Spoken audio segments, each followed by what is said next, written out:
सियापति रामचंद्र भगवान की जय। कथा प्रारंभ होती है। आओ वीर हनुमान, राम ते लक्ष्मण जानकी, सदा करो कल्याण मेरे प्रभु राम। जय जय राम मेरे प्रभु राम, जय जय राम। बोलो राजा रामचंद्र भगवान की जय। बोलो गणपति देव भगवान की जय। बोलो गंगावासी भगवान की जय।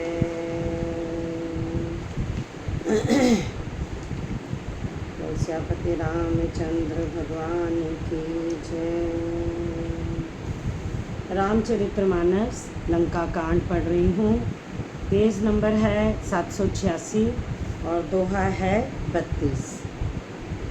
कर की पवन सुत करे गए, आनि धरे प्रभु पास, को दुख देख ही भालु कपि, दिन कर सरिस प्रकाश। सियापति राम जय जय राम मेरे प्रभु राम, जय जय राम।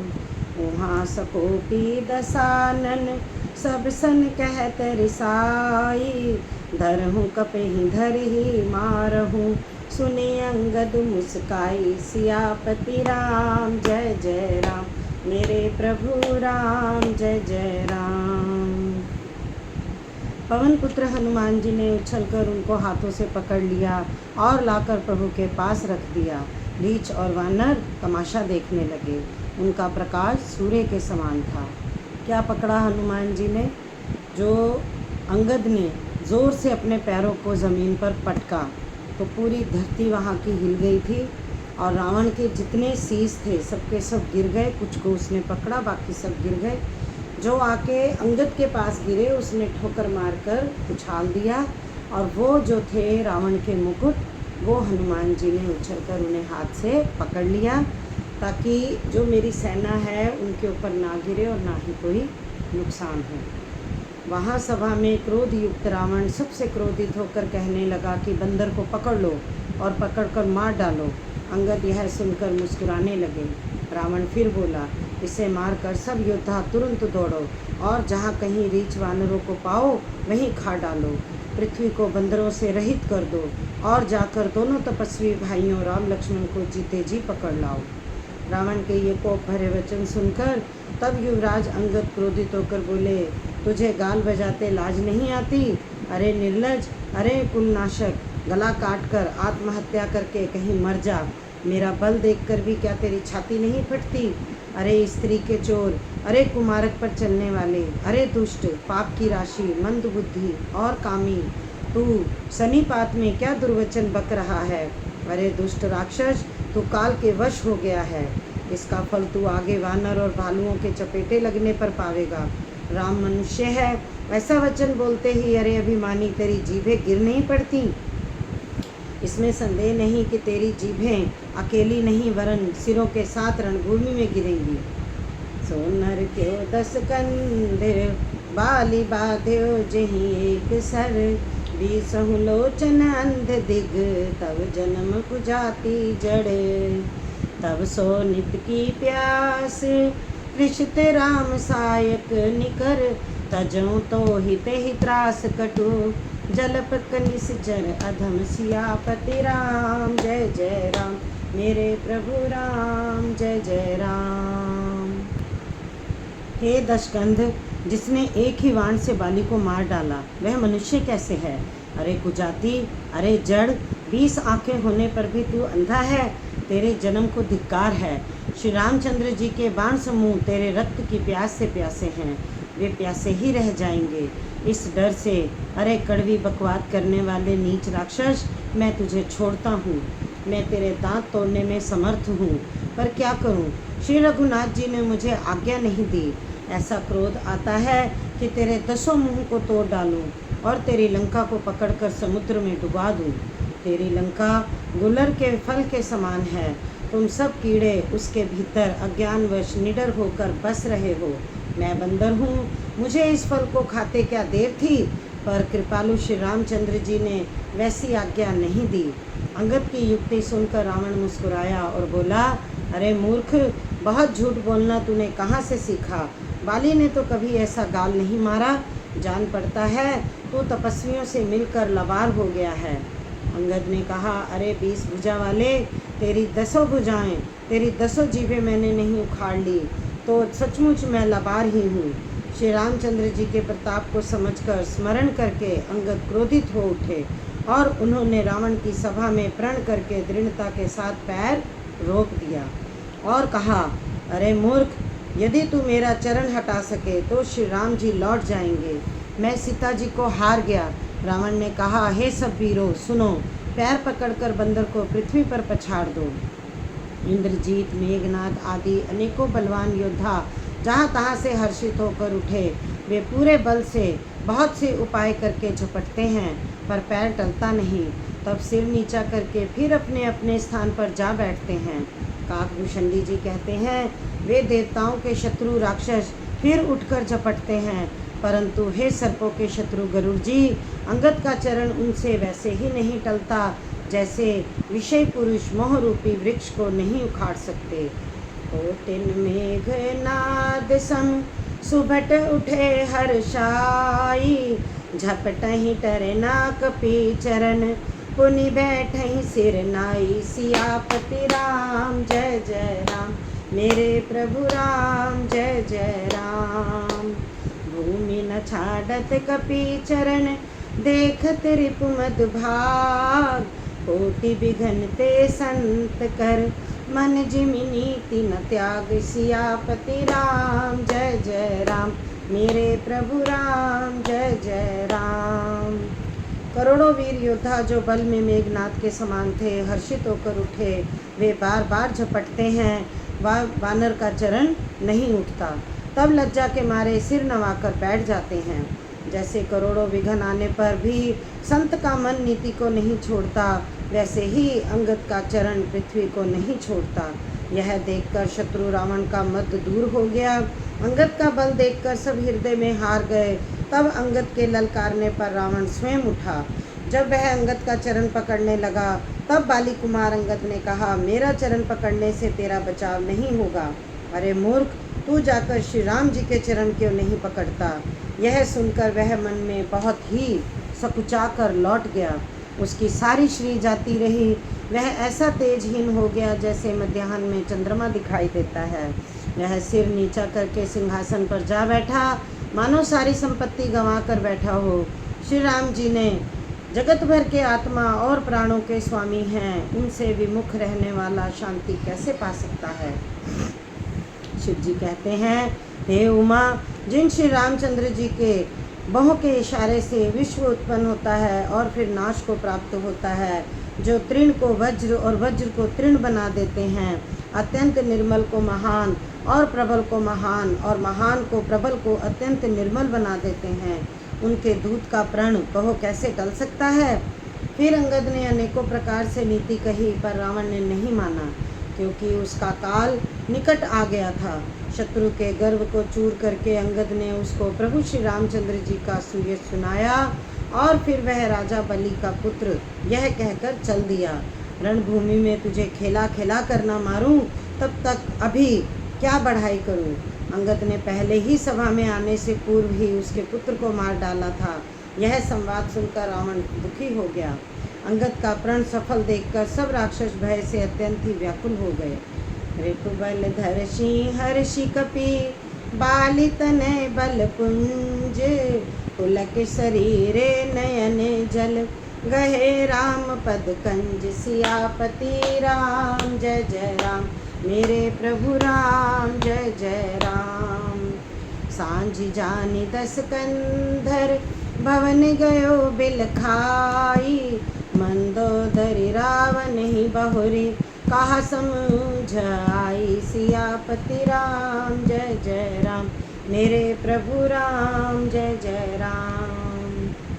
शत्रु के बल का मर्दन कर बल की राशि बाली पुत्र अंगद जी ने हर्षित होकर आकर श्री रामचंद्र जी के चरण पकड़ लिए। उनका शरीर पुलकित है और नेत्रों में आनंद अश्रुओं का जल भरा है। संध्या हो गई। जानकर दशग्रीव बिलखता हुआ उदास होकर महल में गया।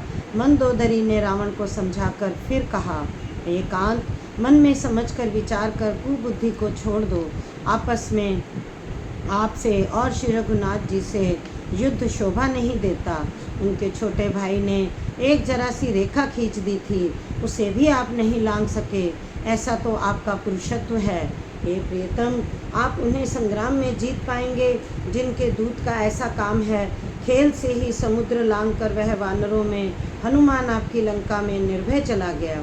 रखवालों को मारकर उसने अशोक वन उजाड़ डाला।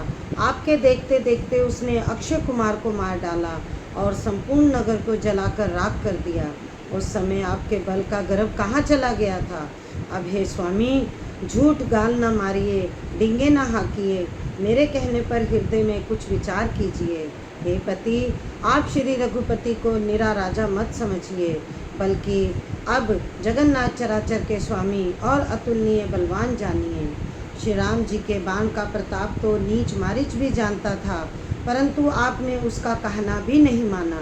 जनक की सभा में अगणित राजागण थे, वहाँ विशाल और अतुलनीय बल वाले आप भी थे।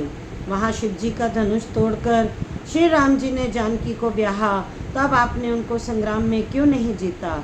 इंद्रपुत्र जयंत उनके बल को कुछ कुछ जानता है। श्री राम जी ने पकड़कर केवल उसकी एक आँख ही फोड़ दी और उसे जीवित छोड़ दिया। शूर्पणखा की दशा तो आपने देख ही ली, तो भी आपके हृदय में उनसे लड़ने की बात कुछ विशेष लज्जा नहीं आती। बधी बिराद कर दूषण ही लीला हत्यो कबंध, जिन बाली एक सर मार्यो, तेहि जानऊ 10 कंध सियापति राम। जय जय राम मेरे प्रभु राम, जय जय राम। जिन्होंने विराट को खरदूषण को मारकर लीला से ही कबंध को भी मार डाला, और जिन्होंने बाली को एक ही बाण से मार दिया। हे 10 कंध, आप उन्हें मन के महत्व को समझिए। जिन्होंने खेल से ही समुद्र को बांध लिया और जो प्रभु सेना सहित सुबेल पर्वत पर उतर पड़े, उन सूर्य कुल के ध्वजा स्वरूप कीर्ति को बढ़ाने वाले करुणामय भगवान ने आप ही के हित के लिए दूत भेजा, जिसने बीच सभा में आकर आपके बल को उसी प्रकार मथ डाला जैसे हाथियों के झुंड में आकर सिंह उसे छिन्न भिन्न कर डालता है। रण में बाके अत्यंत विकट वीर अंगद और हनुमान जिनके सेवक हैं। हे पति, उन्हें आप बार बार मनुष्य कहते हैं। आप व्यर्थ ही मान, ममता और मद का बोझा ढो रहे हैं। हाँ प्रियतम, आपने श्री राम जी से विरोध कर लिया और काल के विशेष वश होने से आपके मन में अब भी ज्ञान नहीं उत्पन्न होता। काल दंड लाठी लेकर किसी को नहीं मारता, वह धर्म बल बुद्धि और विचार को हर लेता है। हे स्वामी, जिसका काल मरण समय निकट आ जाता है, उसे आप ही की तरह भ्रम हो जाता है। दुष्ट मरे दह्योपुर अजहु पूर पिय देहु, कृपा सिंधु रघुनाथ भजी, नाथ विमल जस लेहु सियापति राम। जय जय राम मेरे प्रभु राम, जय जय राम। आपके 2 पुत्र मारे गए और नगर जल गया, जो हुआ सो हुआ। हे प्रियतम, अब भी इस भूल की पूर्ति समाप्त कर दीजिए। श्री राम जी से वैर त्याग दीजिए और हे नाथ, कृपा के समुद्र श्री रघुनाथ जी को भजकर निर्मल यश लीजिए। स्त्री के बाण के समान वचन सुनकर वह सवेरा होते ही उठकर सभा में चला गया और सारा भय भुलाकर अत्यंत अभिमान में फूलकर सिंहासन पर जा बैठा। जहाँ सुबेल पर्वत पर श्री राम जी ने अंगद को बुलाया, उन्होंने आकर चरण कमलों में सिर नवाया। बड़े आदर से उन्हें पास बिठाकर खर के शत्रु कृपालु श्री राम जी हंसकर बोले, हे बाली के पुत्र, मुझे बड़ा कौतूहल है। हे तात, इसी से मैं तुमसे पूछता हूँ, सत्य कहना। जो रावण राक्षसों के कुल का तिलक है और जिसके अतुलनीय बाहुबल की जगत भर में धाक है, उसके 4 मुकुट तुमने फेंके। हे तात, बताओ तुमने उनको किस प्रकार से पाया। अंगद ने कहा, हे सर्वज्ञ, हे शरणागत को सुख देने वाले, सुनिए। वे मुकुट नहीं हैं, वे तो राजा के 4 गुण हैं। हे नाथ, वेद कहते हैं कि साम दान दंड और भेद, ये चारों राजा के हृदय में बसते हैं। ये नीति धर्म के 4 सुंदर चरण हैं, किंतु रावण में धर्म का अभाव है, ऐसा जी में जानकर ये नाथ के पास आ गए हैं। धर्महीन प्रभु पद विमुख, काल विबस 10 शीस, तही परिहर गुण आए, सुनहु कौशलाधीश, सियापति राम जय जय राम, मेरे प्रभु राम जय जय राम। परम चतुरता श्रवण सुनी, बिहसे राम उदार, समाचार पुनि सब कहे, गढ़ के बाली कुमार, सियापति राम जय जय राम, मेरे प्रभु राम जय जय राम। 10 शीश रावण धर्महीन, प्रभु के पद से विमुख और काल के वश में है, इसलिए हे कौशलराज सुनिए, वे गुण रावण को छोड़कर आपके पास आ गए हैं। अंगद की परम चतुरता पूर्ण उक्ति कानों से सुनकर उदार श्री रामचंद्र जी हंसने लगे। फिर बाली पुत्र ने किले के सब समाचार कहे। जब शत्रु के समाचार प्राप्त हो गए, तब श्री रामचंद्र जी ने सब मंत्रियों को पास बुलाया और कहा, लंका के 4 बड़े विकट दरवाजे हैं, उन पर किस तरह आक्रमण किया जाए, इस पर विचार करो। तब वानरराज सुग्रीव, ऋक्षपति, जामवान और विभीषण ने हृदय में सूर्य कुलभूषण श्री रघुनाथ जी का स्मरण किया और विचार करके उन्होंने कर्तव्य निश्चित किया। वानरों की सेना के 4 दल बनाए और उनके लिए यथा योग्य जैसे चाहिए वैसे सेनापति नियुक्त किए। फिर सब युद्धपतियों को बुला लिया और प्रभु का प्रताप कहकर सबको समझाया, जिसे सुनकर वानर सिंह के समान गर्जना करके दौड़े। वे हर्षित होकर श्री राम जी के चरणों में सिर नवाते हैं और पर्वतों के शिखर ले लेकर सब वीर दौड़ते हैं। कौशलराज श्री रघुवीर जी की जय हो पुकारते हुए भालू और वानर गरजते और ललकारते हैं। लंका को